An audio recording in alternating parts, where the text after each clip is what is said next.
After her husband went to prison saving her, Lana Carter thought she'd buried her past with the man who once took the fall for her crime, but she never imagined the man she betrayed would rise again to bury her future. Ethan Carter wasn't just any husband. He was the kind who loved too much, trusted too deeply, and sacrificed everything to keep his wife free. But while he sat behind cold steel bars counting days, she emptied their accounts, sold their home, and married his best friend, the same man who once called him brother. Now the world sees her as a woman reborn, but beneath the diamonds and champagne, she sleeps beside a secret she doesn't know Ethan already unearthed. Because the man she thinks she destroyed didn't die in prison, he learned how to build empires from ashes. But what kind of man goes to prison for love and comes back for vengeance? What kind of wife trades her husband's sacrifice for his best friend's touch? And when the truth comes knocking, will she even recognize the man who once saved her life? The courtroom was silent enough to hear the judge's pen scrape the paper. Ethan Carter stood straight, hands trembling slightly, face unreadable. 10 years, that's what the sentence was. 10 years for a crime he didn't commit. Across the aisle, his wife Lana dabbed her eyes with a silk handkerchief, crocodile tears over the man she'd just destroyed. Beside her sat Ryan Holt, Ethan's best friend, his hand resting a little too long on her shoulder. His expression rehearsed sympathy. Ethan didn't look at either of them. He just stared at the empty air between his cuffed wrists, the same hands that once built a business from nothing. "Mr. Carter," the judge said, "you've been found guilty of financial fraud. Your actions cost investors millions. Do you have anything to say before sentencing?" Ethan's lawyer nudged him, but he shook his head. Because the truth wasn't for this room. The truth was for the woman sitting 10 feet away, the one he was taking the fall for. He'd told Lana it was all under control when the FBI came knocking. He'd told her not to worry, that he'd handle it, that love meant protection. And now here he was, protecting her while his entire life burned. The gavel hit like thunder. 10 years in federal prison. Lana's lips curved into the faintest smile. Just a flicker. But Ethan saw it. The kind of smile that said, "You were always too easy to love." As officers led him away, she leaned in and whispered, "You always said you'd do anything for me. Now you did." That night, in a holding cell with peeling paint and flickering lights, Ethan replayed those words over and over. "You always said you'd do anything for me." And then the guard came with his belongings. Everything he owned now fit into one small brown envelope. Inside was a folded family photo. Him, Lana, and the kids, Caleb and Mia, their smiles frozen in a happiness that had never truly existed. Weeks later, a letter came from an old cellmate who used to work in the same bank as Ethan. The words hit harder than any sentence. "Your wife and Ryan moved into your house, sold everything, closed all accounts. Rumor says they're married now." "Sorry, man." Ethan didn't curse, didn't cry. He just stared at the prison ceiling.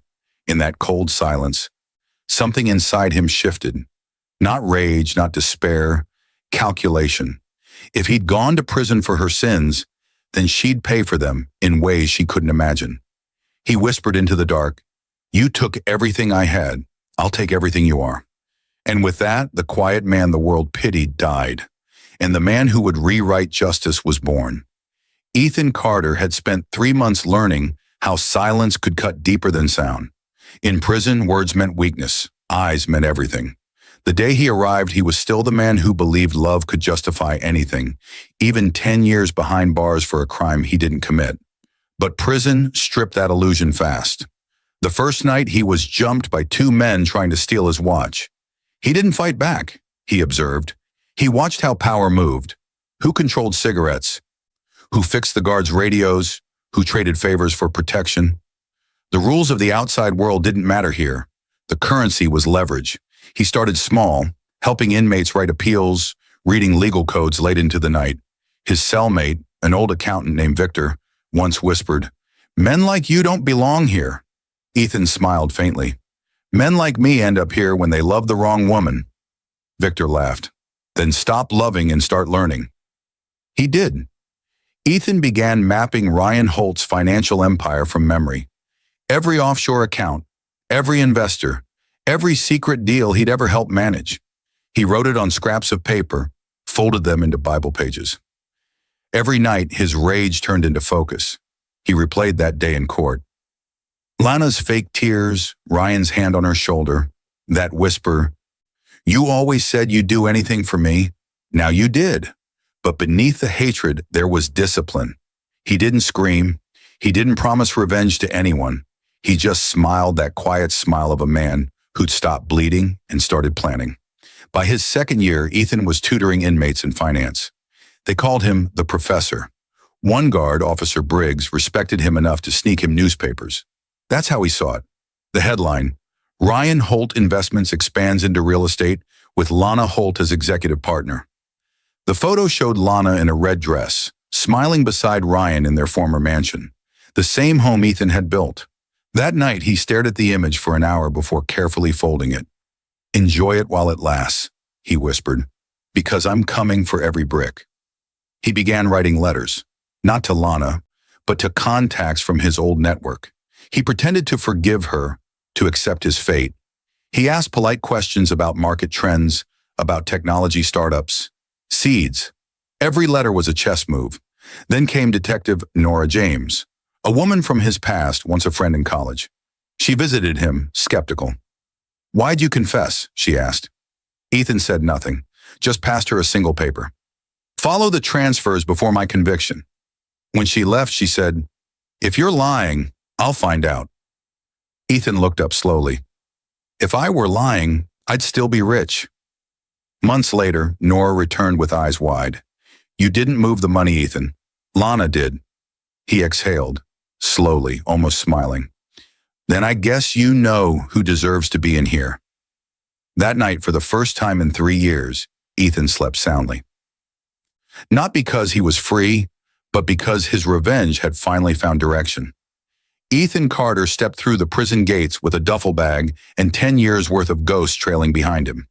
The sun hit his face like something foreign. For the first time in years, he wasn't counting concrete cracks or listening for keys jingling down a hallway. Freedom should have felt like air, but all it carried was the stench of betrayal. The world had moved on without him. His home was gone, his accounts closed, his name ruined. To the public, he was the ex-con husband who went to prison for fraud. To Lana, he was a memory she'd already buried beneath Ryan Holt's diamond promises. He didn't call her. He didn't visit the kids. He just walked until the city noise swallowed him. A black car pulled up beside him. A woman stepped out, Harper Vale. Sharp suit, calm eyes, a folder in hand. "Mr. Carter?" she said softly. "Or do you prefer Ethan?" He studied her, cautious. "Who sent you?" "I work with a firm that admired your analytical work before all this." She opened the folder. Inside was a new identity, a business registration, and bank credentials. "If you're ready to rebuild, I know where to start." Ethan flipped through the pages. New name, E. Vaughn. Clean record, digital footprints erased. Harper's voice lowered. "We'll help you move unseen. But tell me, what exactly are you rebuilding?" He met her gaze. "Not rebuilding, rewriting." The next months unfolded like chess. Under the alias E. Vaughn, Ethan began consulting through Harper's firm. His mind was sharper than ever, honed by prison silence and precision. Every contract, every transaction, every algorithmic model he built was designed for one hidden purpose: access. Access to Ryan Holt's empire. Through layers of shell corporations, Ethan's quiet tech startups began feeding data to Holt Investments. Ryan thought he'd discovered a genius investor. He didn't know he was funding his own collapse. At night, Ethan scrolled through news photos, Ryan and Lana attending galas, smiling with champagne flutes. He paused on one picture, Lana's hand resting on Ryan's chest, wedding ring glinting under lights. His jaw tightened. He whispered, "You stole my life. I'll make you live my prison." The revenge wasn't loud. It was surgical. He donated anonymously to charities Lana supported, then exposed those same charities for laundering funds through Ryan's firm. He planted whispers in investor circles. Subtle, slow poison. 3 months later, the company's quarterly numbers dropped. Not enough to panic, just enough to start the cracks. Harper noticed. "You're dismantling them." Ethan smiled faintly. "No, I'm teaching them patience." Every night before he shut down his laptop, he'd look at the photo of Caleb and Mia. "One day," he whispered, "you'll know the truth. And when you do, I won't be the villain." Because in his world now, revenge wasn't rage. It was justice wearing a calm man's smile. Lana Carter's laughter echoed off the marble walls of the same mansion Ethan once built from scratch. From the outside, her world looked flawless. Crystal chandeliers, champagne dinners, designer dresses, and her new husband, Ryan Holt, the man who used to be Ethan's best friend. But beneath the golden glass, tiny cracks were forming. And every single one of them had Ethan's fingerprints on it. It started small. One morning, Ryan woke up to news that two of their biggest investors had pulled out. Market volatility, his CFO explained. But it wasn't volatility. It was precision. Ethan's shell companies had quietly spread false projections into Ryan's investment data, subtle enough to pass audits but strong enough to spark doubt. At night, Ethan watched it all unfold from his penthouse downtown, the one he bought under a hidden trust. Harper stood beside him, scrolling through reports. "He's bleeding money and doesn't even know it yet," she said. Ethan sipped his coffee, eyes cold. "He will. Right now, I'm just letting him think he's winning." Across town, Lana sat in front of a vanity mirror, her diamond earrings catching soft light. But when she looked closer, she saw something she hadn't seen in years, the tiredness behind her own reflection. Ryan was different lately, distant, secretive, angry. Sometimes she caught him staring at their kids like he was doing math in his head, because he was.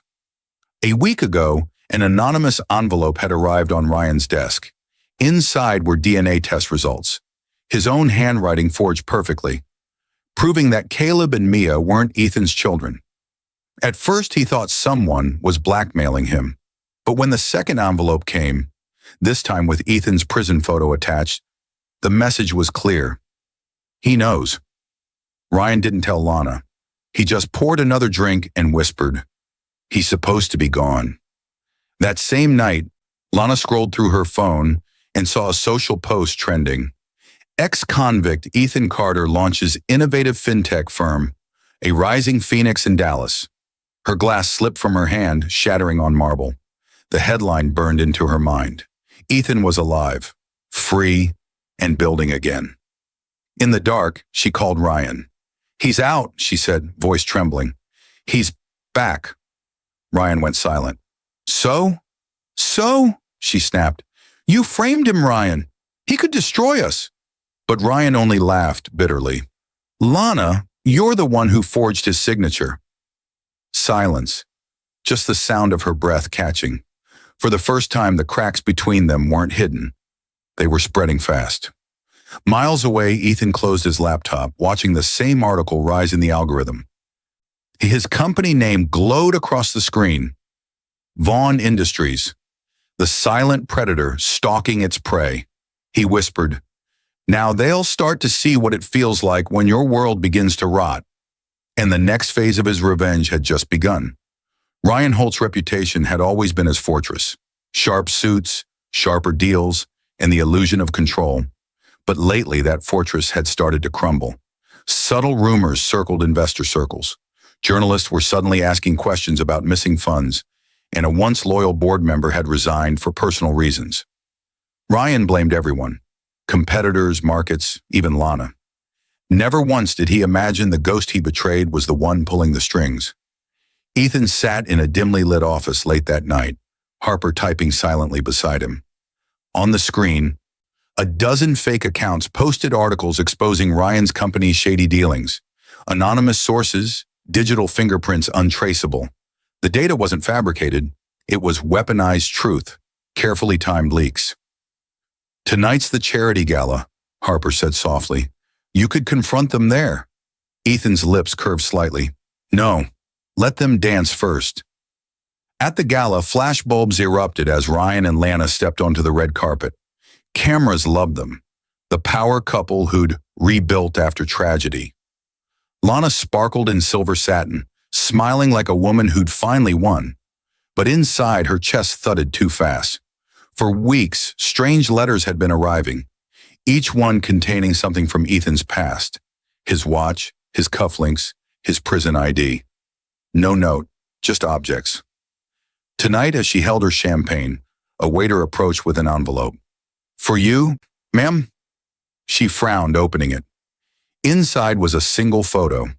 Ethan standing outside a downtown tower with a new logo, Vaughn Industries. Her hand froze. Ryan noticed. "What is it?" Her throat dried. "Nothing." Across the room, a tall man in a black suit watched them calmly. No one recognized him. No one except Lana. Their eyes met for a heartbeat. Her fingers went cold. "Ryan," she whispered, trembling. "He's here." Ryan turned, scanning the crowd. But Ethan was already gone, disappearing into the sea of glitter and music like a ghost. Moments later, every screen in the hall flickered. The live charity stream glitched, then played footage of Ryan's firm's recent fraud scandal, data charts flashing, names exposed. Gasps rippled through the crowd. Reporters scrambled. Lana's diamond clutch fell to the floor. "Ryan, what is this?"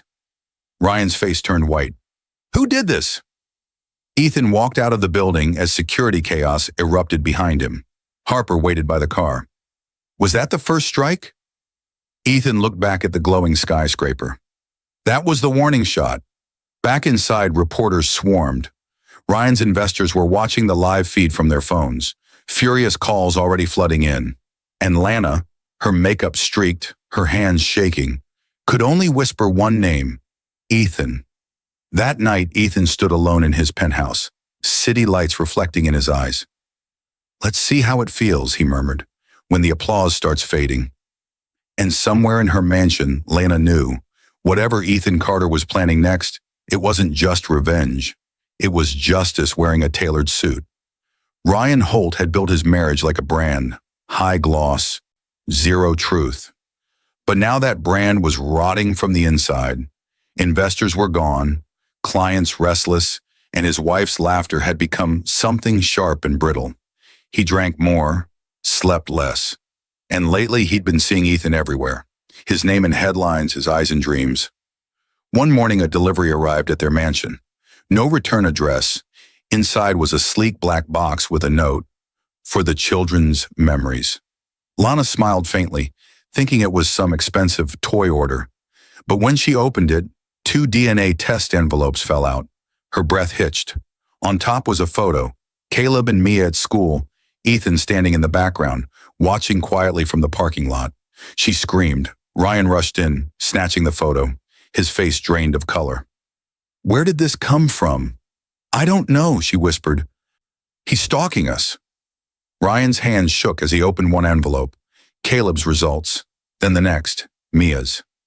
He scanned the papers once, twice, 3 times, his jaw clenched. "These results?"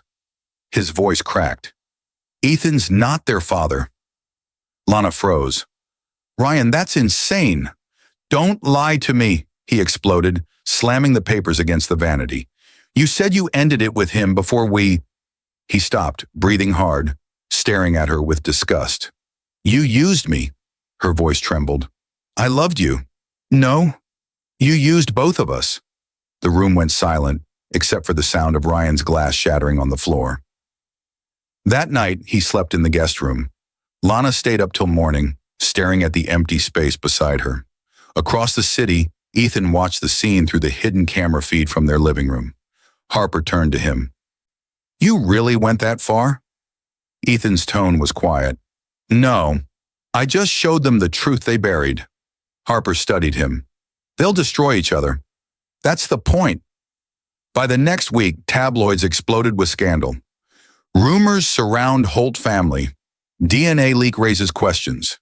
Ethan's connections in the media had done their job. Ryan fired half his team, accused everyone of betrayal. Lana stopped showing up at events, and Ethan's company, Vaughn Industries, rose higher on the same stock exchange Ryan was falling from. At a late-night bar, Ryan found himself staring at the news ticker, the letters E. Vaughn flashing in neon. He whispered, "He's back." At that same hour, Ethan was in his penthouse, watching the Holt Mansion security footage, Ryan yelling, Lana crying, their perfect world cracking. His reflection in the window was calm, unflinching. "They took my name," he murmured. "Now I'll take theirs."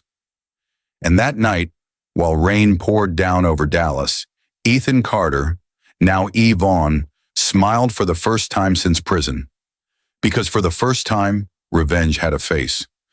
Rain drummed softly against the glass walls of Vaughn Industries as Ethan Carter leaned over his desk. The city of Dallas stretched beneath him like a chessboard. On his monitor, a live broadcast played. Ryan Holt pacing in front of microphones, reporters firing questions that cut like knives. "Mr. Holt, is it true that your firm falsified financial statements? Did you know about the DNA scandal before it went public? Have your investors withdrawn?" Ryan's polished confidence was gone. His tie was loose, his voice cracking. No comment. That's all he could manage before his PR manager pulled him away from the cameras. Ethan muted the feed and smiled faintly. "They're devouring him," Harper said, scrolling through social media trends. "Every outlet's carrying the same story. His credibility's done." "Not yet," Ethan murmured. "Credibility fades. Legacy collapses." The next morning, Ryan woke up to find a drone hovering above his mansion's gate, snapping pictures. By noon, those photos were everywhere, inside Ryan Holt's 12 home as empire crumbles. The same tabloids that once praised him were now quoting anonymous insiders claiming fraud, infidelity, and embezzlement. Lana stormed into his office, mascara streaked, phone in hand. "You have to fix this." "Fix what?" he shouted. "You made this mess." She threw the phone at him. On the screen was a headline, "Ethan Carter, the man who took the fall, new business titan forgives his enemies." She stared at him, trembling. "He's not forgiving you, Ryan. He's rewriting the story." Across town, Ethan was doing exactly that. He'd hired a PR strategist, one of the same firms that used to represent Ryan. Every article painted Ethan as the man who'd been betrayed but found strength in rebuilding. Each photo was perfectly staged. Clean suit, calm smile, no bitterness. The public loved it. Investors loved him. Meanwhile, Ryan's board held an emergency meeting. Ethan's anonymous shell company had quietly bought out 51% of Holt Investments' shares during the chaos.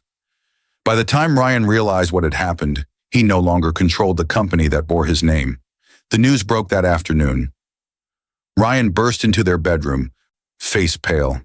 "He owns it," he said quietly. "He owns everything." Lana blinked. "What do you mean?"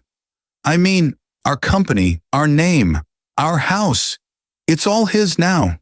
She laughed shakily, thinking it was impossible, until she saw the proof, a notarized document showing E. Vaughn Holdings as the majority shareholder. Across the city, Ethan poured himself a drink, watching Ryan's press conference crumble in real time. Harper entered the room. "He's losing it." "That's what guilt looks like when the mask falls," Ethan said softly. Outside the building, a billboard flickered to life. Carter Foundation, restoring lives, rebuilding futures. Underneath was Ethan's face. A man once branded a criminal was now being hailed as a savior, and the man who betrayed him was now the one everyone wanted to see fall. Ethan raised his glass toward the skyline. "Now," he whispered, "let's see what happens when love dies and legacy follows." Lana Carter hadn't seen Ethan in person for nearly 6 years, but that night, sitting alone in her half-empty mansion, she swore she could still feel his presence in every shadow. The silence was suffocating. Ryan was gone, hiding from lawsuits and the media.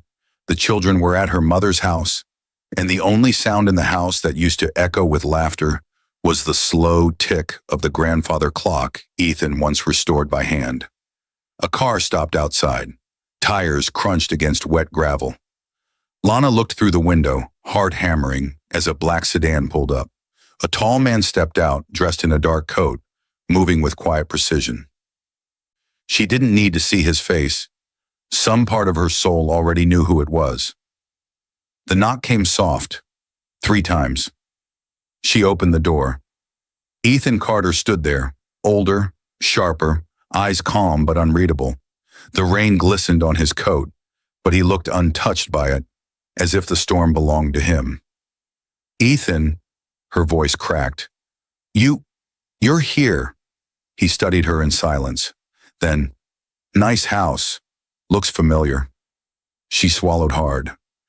I didn't know what else to do after you emptied our accounts?" His tone was quiet, too controlled. "After you married the man who framed me?" Her lips trembled. "You don't understand. I was scared." "You were greedy." He stepped inside, every word cutting deeper. "You thought you could erase me. You thought prison would break me." Lana's tears spilled. "I thought you'd hate me forever." He gave a small, humorless smile. "Forever was too easy. I chose patience instead." She looked up, eyes red. "You ruined us, Ethan. The company, the house, the press. You destroyed everything." "No," he said softly, moving closer. "You destroyed me. I just returned the favor." She backed up until she hit the wall. "What do you want?" "The truth," he said. "I want you to remember the man you traded for comfort, the one who went to prison for a crime you committed, the one you betrayed in every possible way." Her hands shook. "I can't fix the past." He paused, eyes narrowing. "Neither can I, but I can finish it." He handed her a folder, thick, sealed, stamped with legal insignias. "This is your freedom, Lana. Everything you own, your remaining shares, your accounts. Even this house, transferred to the Carter Foundation. You'll walk away with nothing." Her breath caught. "You can't." "I already did." She stared at him, broken. "Why? Why are you doing this to me?" Ethan's eyes softened for just a heartbeat. "Because you never asked that when you did it to me." He turned toward the door, his reflection flickering in the glass. "Tell Ryan I said thank you for teaching me how betrayal works." As he walked out into the rain, Lana collapsed to the floor, clutching the papers. She screamed his name once, but the storm swallowed it. Outside, Ethan didn't look back. Harper's car idled nearby. "Was it worth it?" she asked as he got in. He stared ahead, voice low. "No revenge ever is, but justice feels close." And as the mansion lights faded behind him, Ethan Carter left the woman who once ruined his life with nothing but the echo of everything she'd lost. Ryan Holt was no longer a man. He was a ghost haunting the ruins of his own name. His company gone, his wife gone, his home under foreclosure, and his phone never stopped ringing.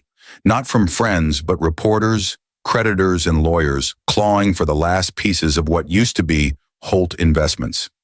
He sat alone in a cheap motel room, surrounded by whiskey bottles and unpaid bills. On the television, the news anchor smiled brightly. In other news, Ethan Carter, known publicly as E. Vaughn, announces the Carter Foundation Scholarship for ex-convicts rebuilding their lives after wrongful convictions. Ryan's hand shook. He threw the remote at the screen, shattering it. "He's mocking me," he shouted into the silence.